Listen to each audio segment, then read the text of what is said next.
Hi, I'm Gary, and this is EV Musings, a podcast about renewables, electric vehicles, and things that are interesting to electric vehicle owners. On the show today, we'll be looking at what you need to know before you buy an EV.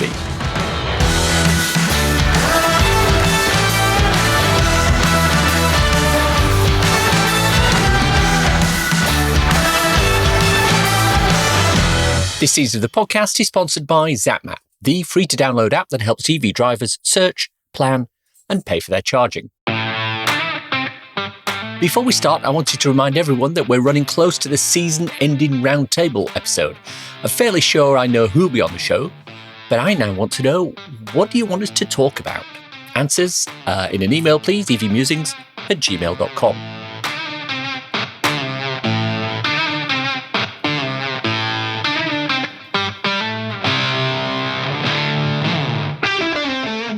Our main topic of discussion today is thinking about getting an electric vehicle. Now, I've been in several conversations recently with people who are interested in getting an EV.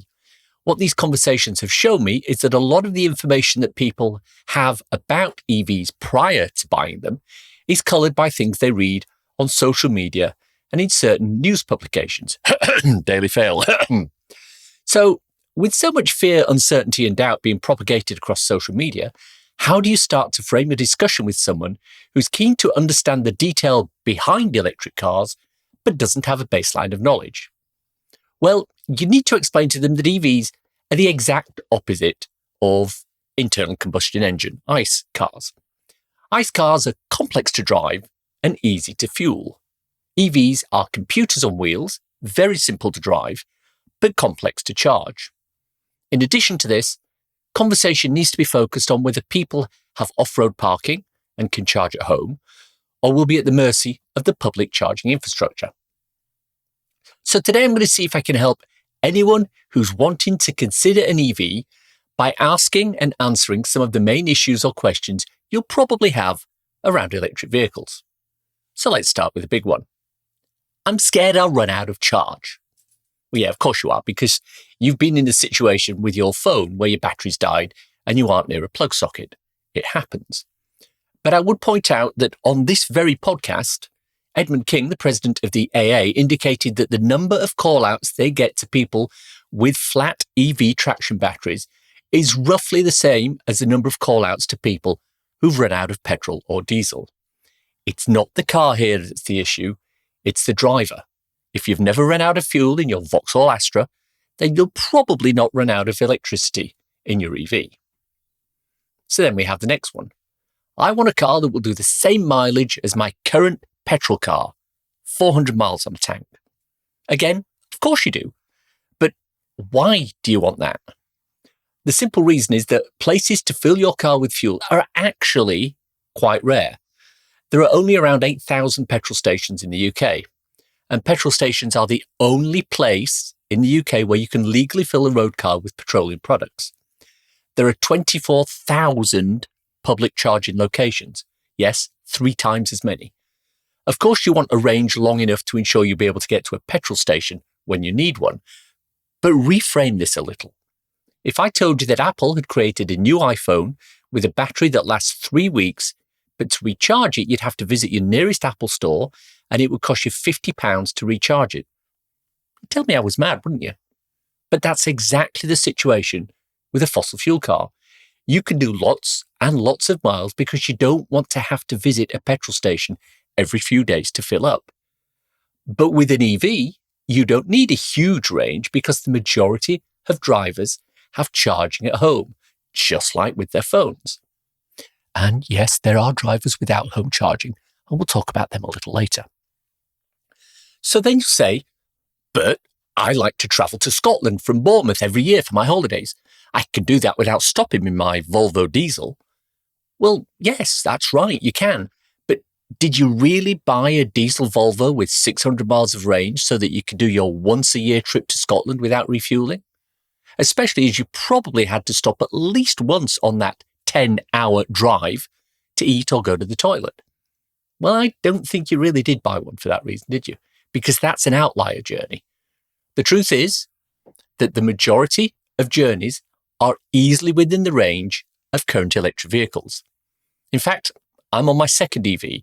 My first had a range of around 100 miles. And in 3 years, I took individual trips that needed public charging on around 12 occasions. And that's in 30,000 miles.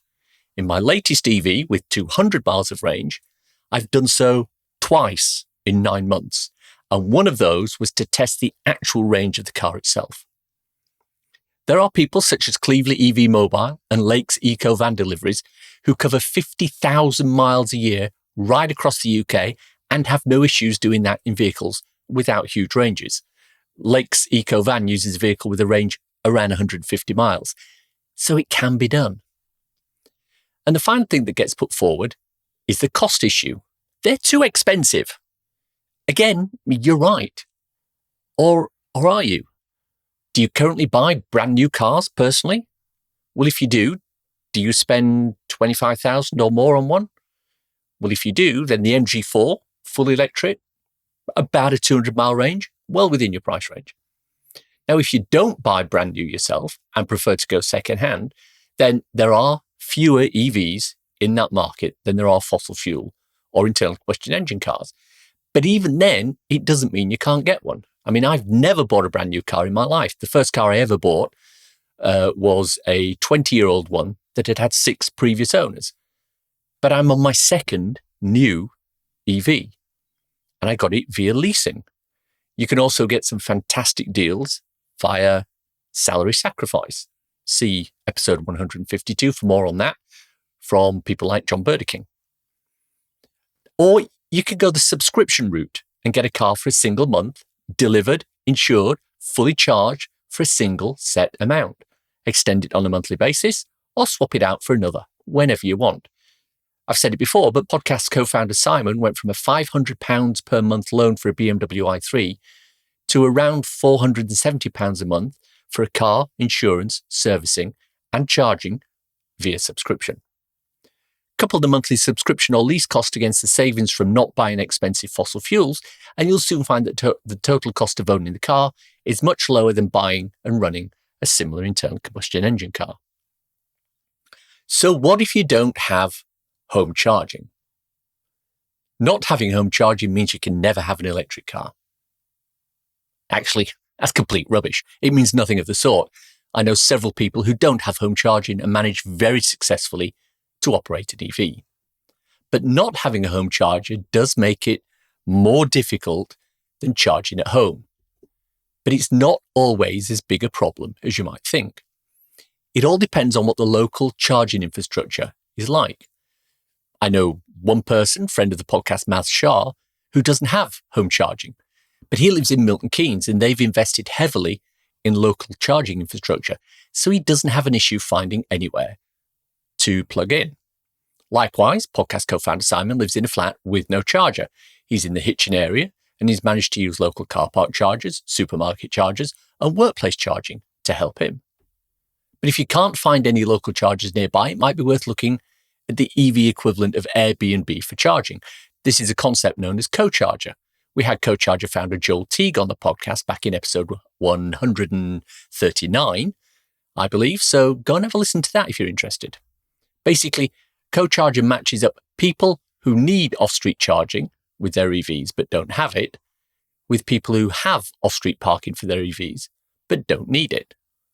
Remember, with average ranges of EVs heading up to 200 miles and average daily journeys heading towards 20 miles, not every EV driver needs to charge their car every night. As a result, they can let other drivers use their charger on the days they don't really need it. Co-charger deals with all the billing and scheduling, so it's hassle-free. So let's say after all this, you've decided that an EV is right for you. The first thing I would suggest is to look at the ones that you like. There are currently something like 70 different makes and models of EV that you can get in the UK. They range from the cheapest smart EQ42 coupe at a little over 22,000 to the 143,000 Porsche Taycan Turbo S Cross Turismo. So which one's for you? Well, you'll probably have an idea of the market segment of car you're looking for. Are you after a small runaround, family hatchback, an executive saloon, an estate car, a high-end sports car?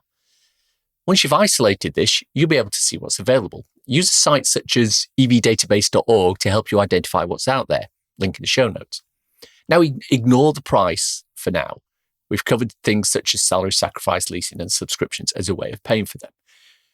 The next thing you'll want to do is to look at the range. There are some fantastic ranges on cars in the market at the moment.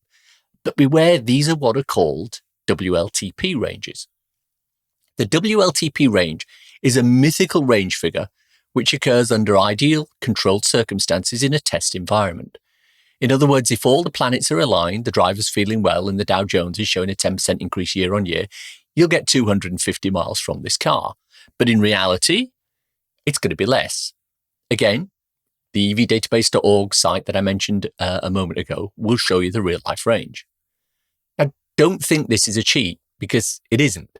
Fossil fuel cars have exactly the same issue. They get an efficiency reading based on lab conditions, which is nearly always over-optimistic. Does your BMW 330 fuel injection really get 42 miles a gallon in everyday use? No, I don't think so. But here's where it starts to get interesting.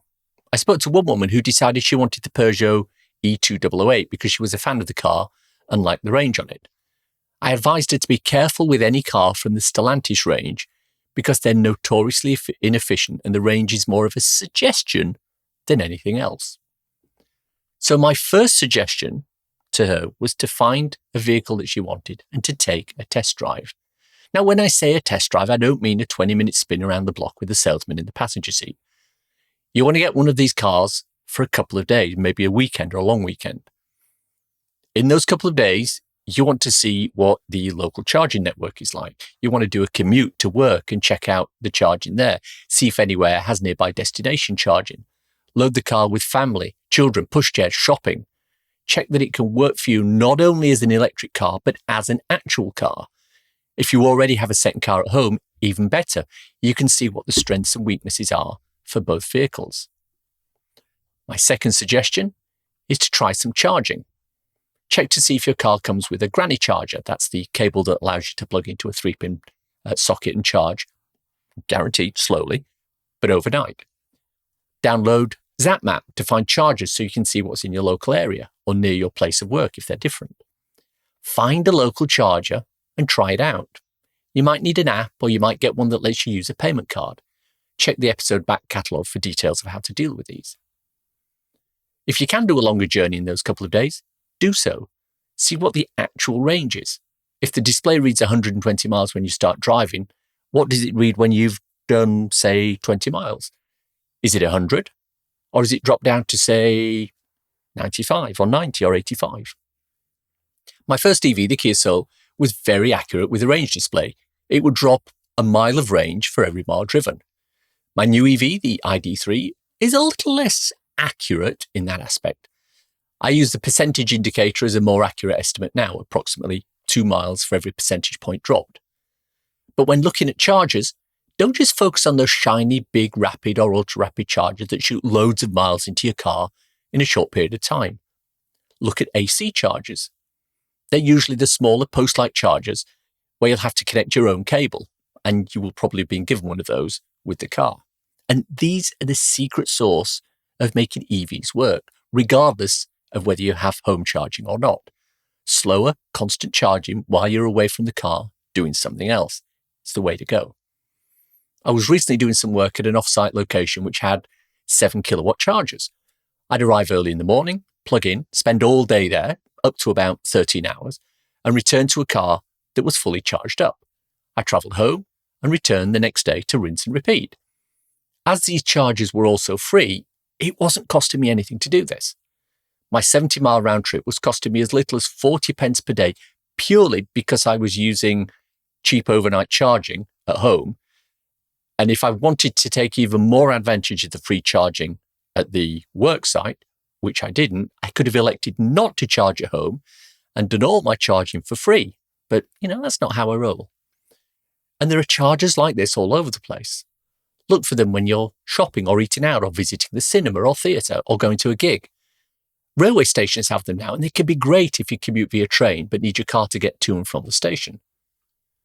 Now, once you've had an EV for a couple of days and seeing what can and can't be done, you'll be in a situation where you can then decide whether or not to take the next step. If you've found a car that has the right range for you, can do the trips you regularly do without needing to worry about charging, or can do the longer range trips without a problem, then you're in a much better situation than you were before you started looking at electric vehicles. Of course, once you've got your EV, you'll need to know all about what to do as a newbie. So go back and have a listen to episode 161, the newbies episode, for more information. Link in the show notes.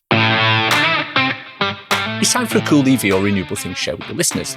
The Queensland State Government has unveiled plans to convert the Swanbank Power Hub, site of a demolished coal generator and several generations of gas power plants, into a new green energy hub with a giant battery, as well as solar power and green hydrogen production.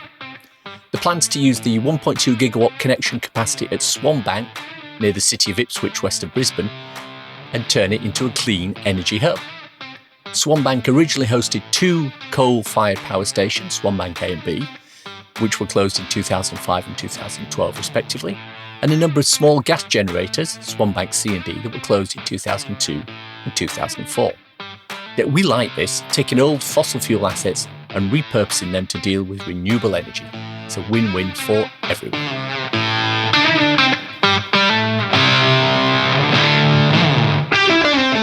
The EV Musings podcast is sponsored by ZapMap, the go-to app for EV drivers in the UK, which helps EV drivers search, plan, and pay for their charging.